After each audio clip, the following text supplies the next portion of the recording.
우리가 마음의 뿌림을 받아 악한 양심으로부터 벗어나고 몸은 맑은 물로 씻음을 받았으니 참마음과 온전한 믿음으로 하나님께 나아가자. 아멘.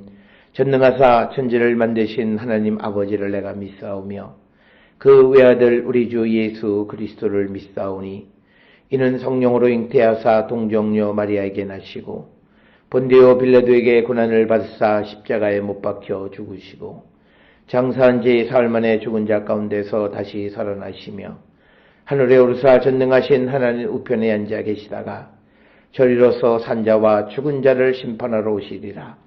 성령을 믿사오며 거룩한 공예와 성도가 서로 교통하는 것과 죄를 사하여 주시는 것과 몸이 다시 사는 것과 영원히 사는 것을 믿사옵나이다. 아멘.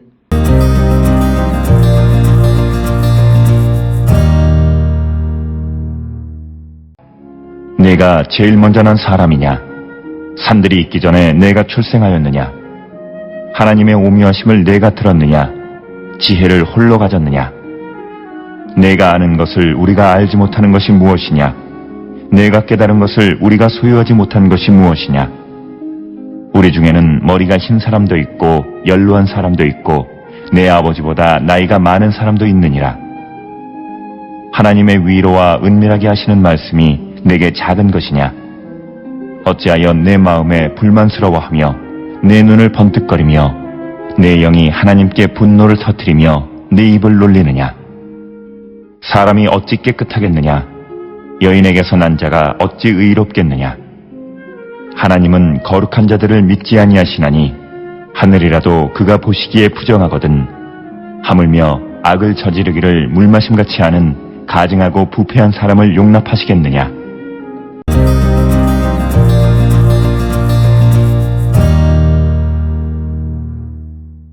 욥기 15장 7절로부터 16절에 있는 말씀은 엘리바스가 욥의 말에 대한 대답, 그래서 엘리바스의 두 번째 말 가운데 일부분이 되겠고, 특별히 이 부분에서 엘리바스는 첫 번째 자신이 주장했던 말을 반복하고 있는 것을 우리는 발견할 수 있습니다.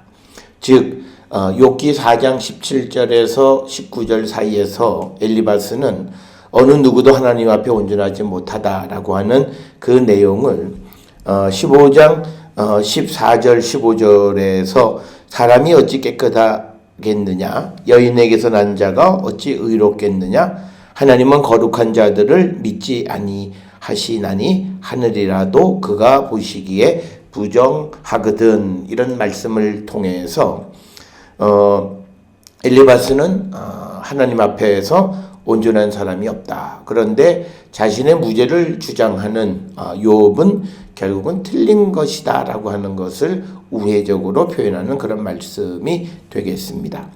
특별히 오늘 주시는 본문의 7절 8절에서 엘리바스는 욥이 앞전에 즉 욥기 12장 3절이나 또는 13장 1, 2절에서 자신의 친구들보다 더 지혜롭다라고 하는 그 말에 대해서 아주 신랄하게 비꼬는 그런 말이 되겠습니다. 그래서 엘리바스는 욥이 하는 말이 욥이 세상에서 가장 지혜롭다고 주장하는 것으로 이해하면서 몇 가지 수사적인 질문을 제기합니다.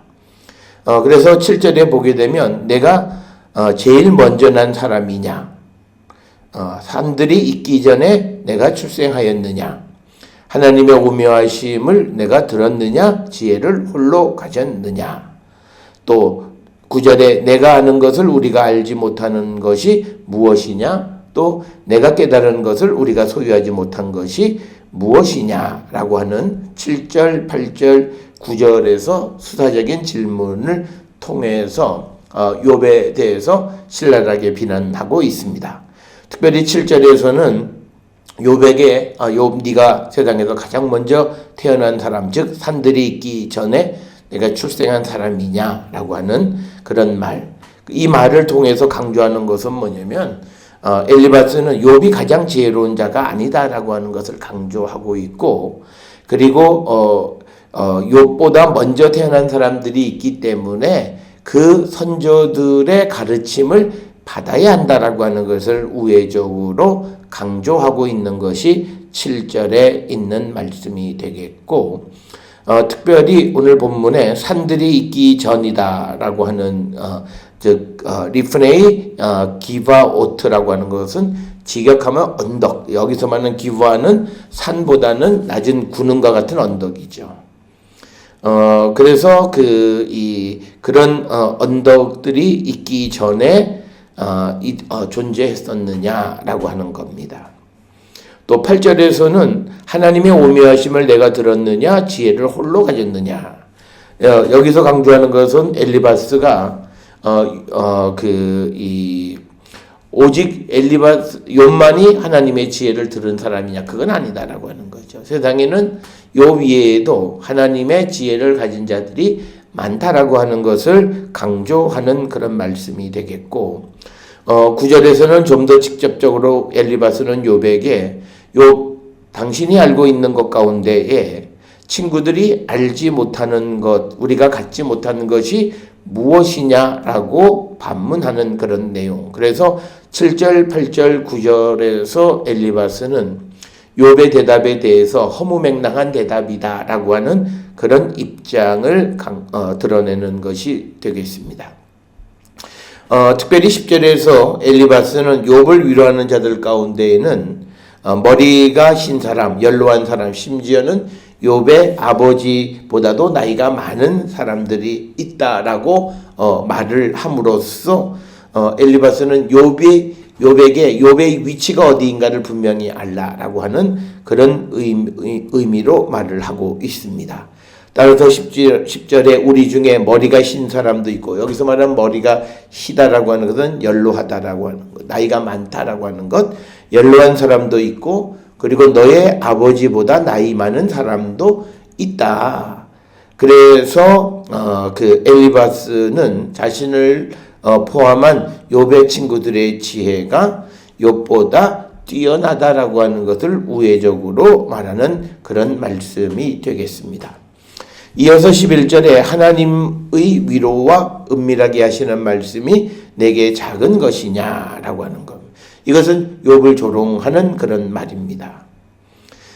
그래서 엘리바스는 자신들의 위로와 충고를 마치 하나님의 위로처럼 그렇게 여겨서, 그래서 11절에 하나님의 위로와 은밀하게 하시는 말씀이 너에게 작은 것이냐, 즉 친구들이 전하는 말을 또 위로를 가르침을 네가 왜 없인 여기느냐라고 하는 그런 맥락의 말씀이 되겠습니다.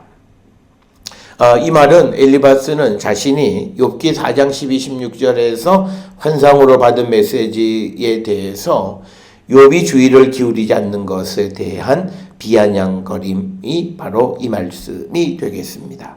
그러면서 12, 13절에 어찌하여 내 마음에 불만스러워하며 내 눈을 번뜩거리며, 특별히 여기에서 눈을 번뜩거리다라고 하는 것에 대해서 엘리바스는 그것을 마치 욥이 하나님에 대한 분노의 표현으로 눈을 번뜩거리는 것으로 이해한 것으로 우리가 생각할 수 있습니다. 그래서 12, 13절에서 강조하는 것은 뭐냐면 왜 너의 마음이 불만스럽느냐, 왜 너의 눈이 번뜩거리느냐라고 하는 그 질문이 12, 13절의 말씀이 되겠고, 내 영이 하나님께 분노를 터뜨리며 내 입을 놀리느냐.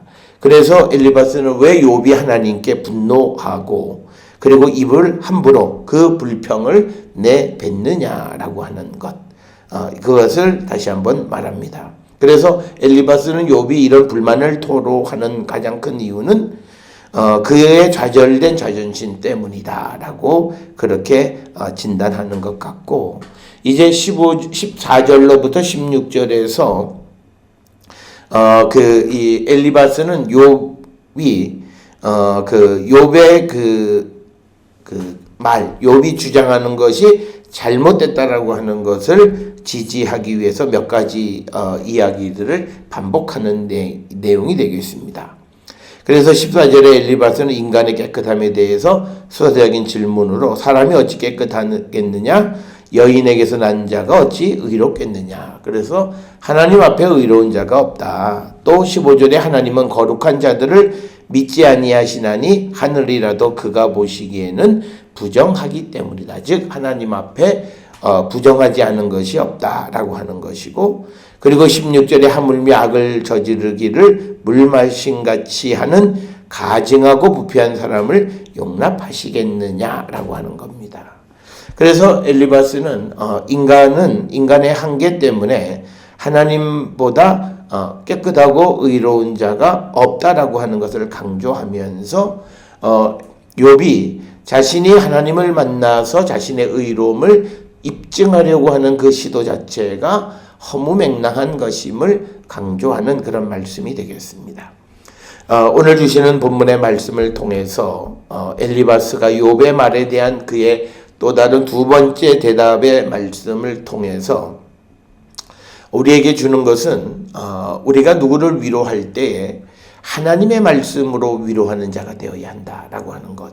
자신의 경험과 자신의 어떤 그런 그 지식 속에서 우리가 누구를 위로할 때 참된 위로를 줄 수 없음을 우리에게 보여주는 그런 말씀이 되겠습니다. 따라서 우리도 어려운 가운데 있는 자들에게 먼저는 공감하고, 그리고 그의 삶에 하나님이 주시는 말씀을 우리가 나누고, 그래서 서로 세우고 격려하는 그런 성도들이 되어야 함을 가르쳐주는 말씀이 되겠습니다. 이 친구들처럼 위로하는 것이 다른 사람의 분노를 자아내는 그런 일이 되어서는 안 됨을 우리에게 가르쳐주는 말씀이 되겠습니다. 오늘 주시는 말씀을 우리가 반면교사로 삼아서 어려운 가운데 있는 우리의 이웃을 성령 안에서 예수 그리스도 안에서 주님이 주시는 위로를 전하는 우리 모두가 될 수 있기를 주의 이름으로 축원합니다. 기도하시겠습니다. 사랑과 은혜가 충만하신 아버지 하나님, 은혜를 감사합니다. 우리가 세상을 살아가는 모든 삶에서 때로는 어려움을 직면할 때가 있습니다. 그때 우리가 누구를 위로하고 세우고자 할 때에 기도하며 성령의 인도함을 받는 우리 모두가 되게 인도하여 주시옵소서. 예수님의 이름으로 기도드렸사옵나이다. 아멘.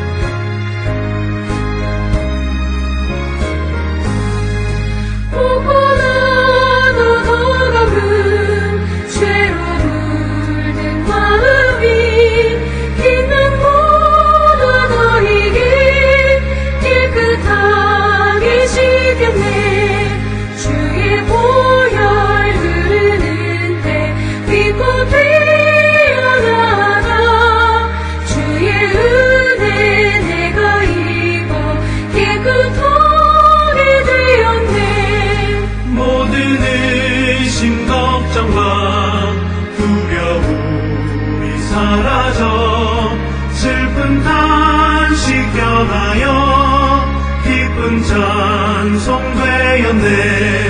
주의 보혈 흐르는데 빛고 되어나가 주의 은혜 내가 입어 깨끗하게 되었네.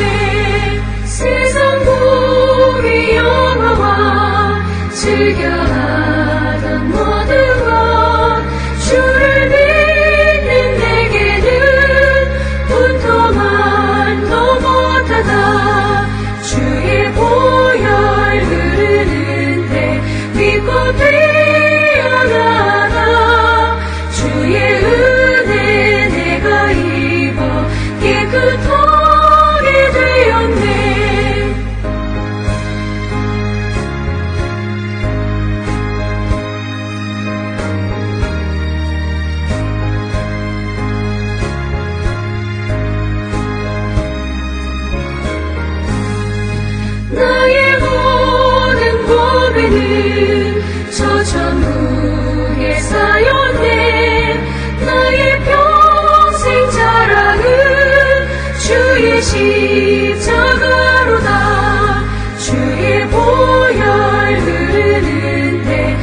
이곳 뛰어나가 주의 은혜 내가 입어 깨끗하게 되었네.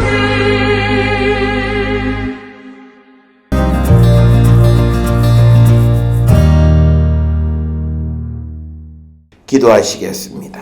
이제는 우리 주 예수 그리스도의 은혜와 하나님 아버지의 무한하신 사랑과 성령의 위로 역사 교통하심이 하나님의 뜻 안에서 주님 안에서 어려운 가운데 있는 자들을 위로하는 역할을 감당하는 자 되기를 결단하며 세상을 향해 나가는 우리 모든 성도들 머리 위에 지금으로부터 영원토록 함께 할지어다. 아멘.